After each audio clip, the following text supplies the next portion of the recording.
Welcome to my YouTube channel. I am Akhilesh और आज मैं आपको सिखाऊंगा फ्यूचर कंटिन्यूअस टेंस का अफर्मेटिव सेंटेंस। इस क्लास में मैं आपको इस टेंस का पहचान बताऊंगा, कॉन्सेप्ट बताऊंगा, स्ट्रक्चर दिखाऊंगा, फिर मैं आपको बहुत सारे एग्जांपल दूंगा। बस आपको क्या करना है, इस क्लास को पूरा देखना है और नोट बनाना है। उसके बाद देखेंगे ये आप फ्यूचर कंटिन्यूअस टेंस का अफर्मेटिव सेंटेंस आपके मुट्ठी में हो जाएगा, आप आसानी से इसका ट्रांसलेशन कर पाएंगे। चलिए मैं क्लास शुरू करता हूँ। सबसे पहले मैं आपको फ्यूचर कंटिन्यूअस टेंस का हिंदी का पहचान समझाता हूँ। देखिए, इसके वाक्य के अंत में रहा होगा, रही होगी, रहे होंगे आदि शब्द आते हैं। तो आसान भाषा में मैंने आपको फ्यूचर कंटिन्यूअस टेंस का पहचान बता दिया कि इसके वाक्य के अंत में आपको हमेशा रहा होगा, रही होगी, रहे होंगे, तीनों में से कोई ना कोई शब्द आपको हमेशा देखने को मिल जाएगा। ठीक है, ये तो होगा हिंदी का पहचान। दो चार शब्द आप जरा बोल के दिखाइए। तुम्हारा दोस्त पानी पी रहा होगा, मेरी बहन सो रही होगी, तुम्हारे पापा लड़ाई कर रहे होंगे। ऐसे आप दो चार कमेंट सेक्शन में लिख के दिखाइए, जरा मैं चेक करूंगा। ठीक है, अब इसका मैं कॉन्सेप्ट समझाता हूँ। कॉन्सेप्ट देखिए, कॉन्सेप्ट में मैंने लिखा कि फ्यूचर में कोई कार्य चल रहा होगा। बस ये बहुत कमाल की बात मैंने यहाँ लिख के रखा है कि फ्यूचर में कोई काम चल रहा होगा। तो जो काम फ्यूचर में चल रहा होगा उस काम को बताने के लिए आपको फ्यूचर कंटिन्यूअस टेंस का प्रयोग करना होगा। ठीक है, जैसे मैं कह रहा हूँ तुम्हारा दोस्त पैसा लेकर आ रहा होगा, तो आने का काम क्या है, चल रहा होगा। तुम्हारे पापा पैसा जमा कर रहे होंगे, तो जमा करने का काम क्या हो, चल रहा होगा। तुम्हारी मम्मी खाना पका रही होगी, तो खाना पकाने का काम क्या है, चल रहा होगा। तो जो काम फ्यूचर में चल रहा होगा उसी काम को बताने के लिए हमें फ्यूचर कंटिन्यूअस टेंस का प्रयोग करना है। आई होप कि आप समझ गए, इसका हिंदी का पहचान भी समझ गए, कॉन्सेप्ट भी समझ गए। तो दोनों आप अच्छे से नोट कर लीजिए। अब देखिए, यहाँ पे मैंने लिख के रखा है अफर्मेटिव का स्ट्रक्चर। अफर्मेटिव मतलब जैसे पॉजिटिव, सकारात्मक तरीके से जिस बात को कहा जाता है उसी को कहते हैं अफर्मेटिव सेंटेंस। देखिए, तो हिंदी में तो आप जैसे भी लिखें, लेकिन इंग्लिश में कैसे लिखना है हमें देखिए। सबसे पहले हमें जो इंग्लिश लिखना है, सब्जेक्ट का लिखना है। सब्जेक्ट मतलब जो काम करेगा, जो काम कर रहा होगा उसी का इंग्लिश पहले लिखना है। अब उस सब्जेक्ट के अनुसार विल या शैल दोनों में से कोई एक लगाना है। उसके बाद लिख देना है बी लिख देना है। उसके बाद लिखना है मेन वर्ब में आईएनजी लगाना है। आईएनजी लगाने के बाद ऑब्जेक्ट लिख देना है। ऑब्जेक्ट के बाद अदर वर्ड। अब जिसमें ऑब्जेक्ट आएगा, अदर वर्ड आएगा, उसी में लिखना है। नहीं आएगा तो नहीं लिखेंगे। ठीक है, अब एक क्वेश्चन हमारे सामने अराइज हो रहा है कि हम कब विल लगाएंगे, कब शैल लगाएंगे। तो यहाँ मैंने वह भी डाउट क्लियर कर दिया है कि शैल का प्रयोग आप चाहें तो आई और बी के साथ कर सकते हैं। जो शैल का प्रयोग अगर करना भी होगा, करने का मन करेगा कि शैल का प्रयोग हम करेंगे, तो आपको शैल का प्रयोग आई के और बी के साथ, दो सब्जेक्ट के साथ ही करना है। बाकी और शैल का प्रयोग किसी के साथ नहीं किया जाएगा। ठीक है, और विल का प्रयोग किसके साथ होगा, यू, दे, ही, सी, किसी का नाम हो और कोई सब्जेक्ट हो। कहने का मतलब सब्जेक्ट जब आई और बी दो के साथ आपको शैल लगाना है। बाकी और कोई भी सब्जेक्ट होगा तो सभी सब्जेक्ट के साथ क्या लगाना है, आपको विल का प्रयोग करना है। ठीक है, वैसे मैं आपकी जानकारी लिए बता दूं कि मॉडर्न ग्रामर में आप सभी के साथ आई और बी के साथ भी विल का प्रयोग कर सकते हैं। ठीक है, अगर नहीं करना चाहते हैं सबके साथ विल का प्रयोग तो लो शैल का प्रयोग आई और बी के साथ कर लीजिएगा। ठीक है, तो इसको भी आप नोट कर लीजिए। अब मैं आपको दो एग्जाम्पल दिखाता हूँ ताकि यह स्ट्रक्चर आपको समझ में आ जाए। उसके बाद मैं आपको भी और सारे और एग्जाम्पल दिखाऊंगा। ठीक है, पहला एग्जाम्पल देखो, लिखा है तुम्हारी भाभी ताना मार रही होगी। ये तो बहुत ही कमाल का सेंटेंस बन गया। भाभीयों का तो काम ही होता है कि उसके हस्बैंड अगर ज़्यादा पैसा कमा रहे हैं और छोटे वाला बेचारा जो हो थोड़ा कम पैसा कमा रहा है, तो ताना सुनाती है अपने जो छोटे वाले की जो पत्नी होती है उसको ताना मारती है। किसी किसी भाषा में ताना मारती है, आपको अच्छे से पता होगा कि ताना कैसे मारते हैं। तो ताना मारती है, तो इसका इंग्लिश कैसे बोलेंगे जरा देखो। तुम्हारी भाभी तो your sister in law. Your sister in law का हिंदी क्या होता है, तुम्हारी भाभी। ठीक है, तो योर सिस्टर इन लॉ। देखो सब्जेक्ट इतना बड़ा है बेटा, सब्जेक्ट यहाँ से लेके यहाँ तक का है, ये सब्जेक्ट हो गया। सबसे पहले मैंने सब्जेक्ट के लिए लिख दिया तुम्हारी भाभी your sister in law. Law, your sister in law, तुम्हारी भाभी। अब इसके बाद देखो सब्जेक्ट हो गया। अब बिल या सेल दोनों में से कोई लगाना है, तो क्या लगेगा बताओ, सेल लगेगा कि बिल लगेगा। सेल लगाओगे तोड़ेंगे हाथ। अभी मैंने यहाँ बताया सेल का प्रयोग आई और बी के साथ ही करना है, बाकी सभी के साथ आपको बिल का प्रयोग करना है। तो बिल लगा लीजिए। बिल के बाद देखो क्या लगाना है, बी लगाना है, बी लगा दीजिए। बी के बाद मेरे में आईएनजी, स्कॉफिंग। स्कॉफिंग, स्कॉफिंग मतलब होता है ताना मारना। Scoffing, your sister in law will be scoffing. तुम्हारी भाभी ताना मार रही होगी। लो, इसका बन गया इंग्लिश। तो इसी सीक्वेंस में मैंने बनाया ना, बहुत सही। दूसरा एग्जाम्पल, तुम्हारा दोस्त डींगे मार रहा होगा। ये तो बहुत ही कमाल का है। आजकल के जो लड़के हैं ताना डींगे बहुत हाँकते हैं कि मेरे पास ये है, मैं ऐसा कर दूंगा, मैं वैसा कर दूंगा, मैं दिन रात पढ़ाई करूंगा, मैं ये कर दूंगा, मैं वो कर दूंगा। लेकिन जब काम करने की बात आती है तो दुम दबा के भाग जाते हैं, छुप जाते हैं। ठीक है, तो डींगे मारना मतलब बड़ी बड़ी बातें करना। ठीक है, काम कुछ नहीं है, बातें दुनिया भर की करना, तो उसे कहते हैं डींगे मारना। इसके लिए देखो क्या होगा, तुम्हारा फ्रेंड, काम कौन कर रहा है, तुम्हारा फ्रेंड, तो योर फ्रेंड, ये हो गया सब्जेक्ट, तो योर फ्रेंड सब्जेक्ट हो गया।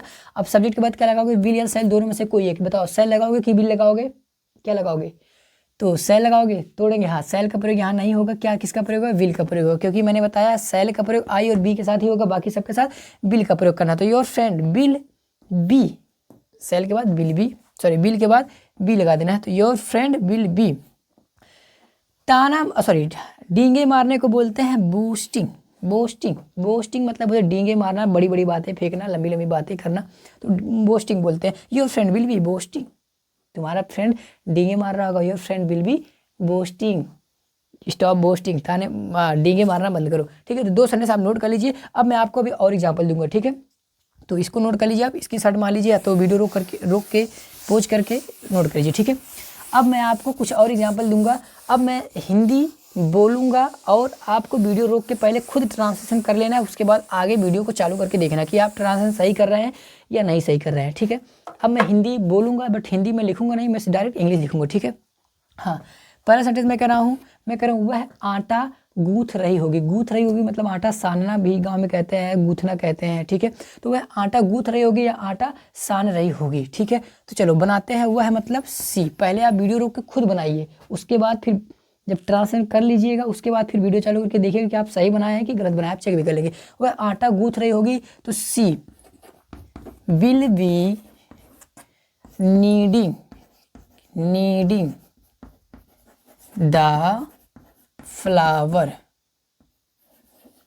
फ्लावर स्पेलिंग देख लो, इस फ्लावर मतलब आटा, और डब्लू में जो जिसमें डब्लू होता है उस फ्लावर का मतलब फूल होता है। So she will be needing the flower, वहाँ आटा सान रही हो, she will be needing the flower. Example number 2 मैं कह रहा हूँ, वे गली में दौड़ रहे होंगे, वे गली में दौड़ रहे होंगे, वे गली में दौड़ रहे होंगे, गली में क्यों दौड़ रहे होंगे भाई, पता नहीं। They will be running, they will be running in the street, they will be running in the street, वो गली में दौड़ रहे होंगे, they will be running in the street. अब जितना मर्जी आप सेंटेंस सबका बनाइए बेटा, ठीक है। मैं आपको स्ट्रक्चर दे रहा हूँ, कॉन्सेप्ट दे रहा हूँ, अब आप प्रैक्टिस खूब दबा के करिए, so that you can improve your English, ताकि आप इंग्लिश अपना इम्प्रूव कर सके, ठीक है। अगला एग्जाम्पल मैं कह रहा हूँ, तुम्हारा भाई पैसा लेकर आ रहा होगा, तुम्हारा भाई पैसा लेकर आ रहा होगा, पैसा लेकर आ रहा होगा मतलब पैसा ला रहा होगा, तुम्हारा भाई your bro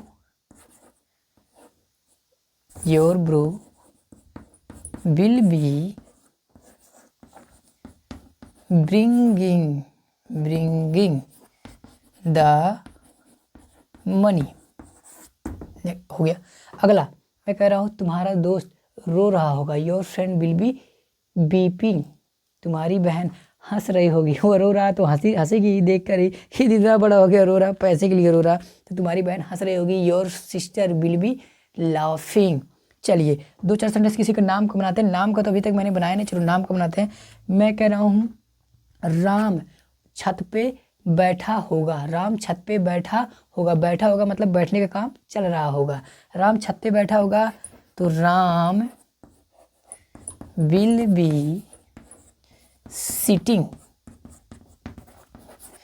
on the roof, Ram will be sitting on the roof, तुम्हारा दोस्त मेरा इंतजार कर रहा होगा, your friend will be waiting for me. तो इस तरह से आप जितना मर्जी सेंटेंस बनाइए, ठीक है। चलो 2-4 एग्जाम्पल और दे दे रहा हूँ, बस 2 एग्जाम्पल बस का आई थिंक जगह बचा हुआ है, इसके बाद मैं क्लास ओवर करूँगा, ठीक है। इतने में ही आपको समझ में आ गया होगा, बट 2-4 एग्जाम्पल मैं और दे रहा हूँ।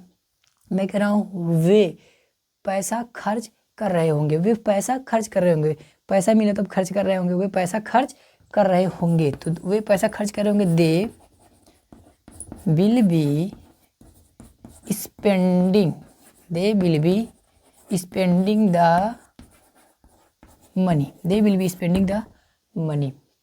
Last example, 6 example. अगला एग्जाम्पल मैं कह रहा हूँ, तुम्हारा दुश्मन तैयारी, तुम्हें हराने की तैयारी कर रहा होगा, ये तो बहुत अच्छा निकल गया सेंटेंस, तुम्हारा दुश्मन तुम्हें हराने की तैयारी कर रहा होगा, तो तुम्हारा दुश्मन योर एनिमी तैयारी कर रहा होगा, पहले लिखो your enemy will be preparing,